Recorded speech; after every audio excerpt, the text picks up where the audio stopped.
یو زیر د وحدت د زمون مجلس عمل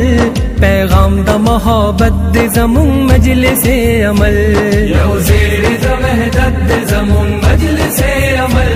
پیغام د محبت د زمون مجلس عمل زه د ټولو 400 خصوصا د پی کې 57 عوامو ته درخواست کوم چې تاسو 25 تاریخ باندې کومه فیصله کوئ په دې فیصله باندې سوچ وکړئ تاسو د ملک اختیار د وطن خزانه چاته والا کول غواړئ کوم هغه خلک دي چې هغه تاسو په خطر طریقه خدمت هم کولی شي په ایماندارۍ سره کولی شي کوم هغه خلک دي تاسو مسلې حل کولی شي هغه وخت کې یو الله یو به ته چې تکله فیصله کوي او په هغه وخت کې دا سوچ وکړه چې زه دا فیصله کوم زه د وطن د تقدیر لپاره فیصله کوم زه دا فیصله کوم په دې فیصله باندې زه د خپل آینده نسل مستقبل جوړول غواړم نو هغه چاله ووټ ورکړي چې هغه سره پروګرام شته هغه سره منشور شته هغه د خدمت ریکارډ شته اخلاقی تور باندې د ټولو نه بهتر وي دینی لحاظ سره د نورو نه بهتر وي هغه کې د ملک ته چلولو لپاره جذبه هم وي او د ملک ته چلولو لپاره صلاحیت هم وي هغه خلکو مرسته او مرګتیا وکړي چې تاسو مسلې حل کړي او تاسو مشکلات هم حل کړي او د ظلم د نظام په ځای باندې هغه نظام راولي چې د عدل نظام وي الله تعالی موږ له په وطن کې اختیار راکړو نو موږ د قوم سره دا وعده کوو چې موږ په دې وطن کې ان شاء الله نظام مصطفی راوړو موږ به د ختم نبوت تحفظ کو موږ به د سودی نظام خاتمه کو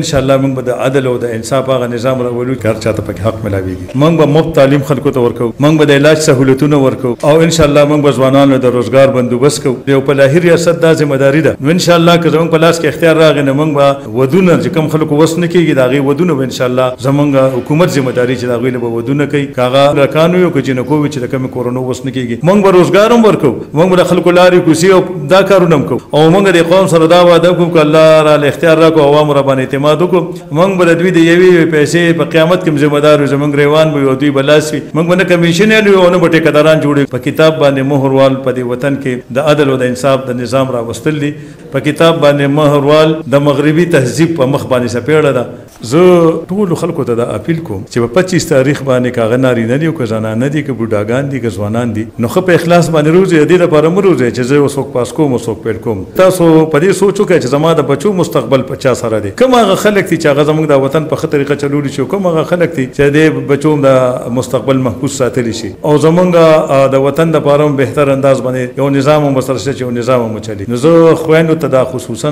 اپیل کوم چې ووټ لپاره روزه ووټ استعمال کې په صحیح طریقه باندې استعمال کې نور خويندې په دې باندې پوي کې او په کتاب باندې مهر لګول ان شاء الله تاسو د لوپټي او د صادر د تحفظ لپاره ضروري یو زیر د وحدت د زمون مجلس عمل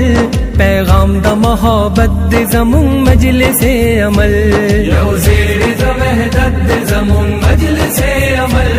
پیغام د محبت د زمون مجلس عمل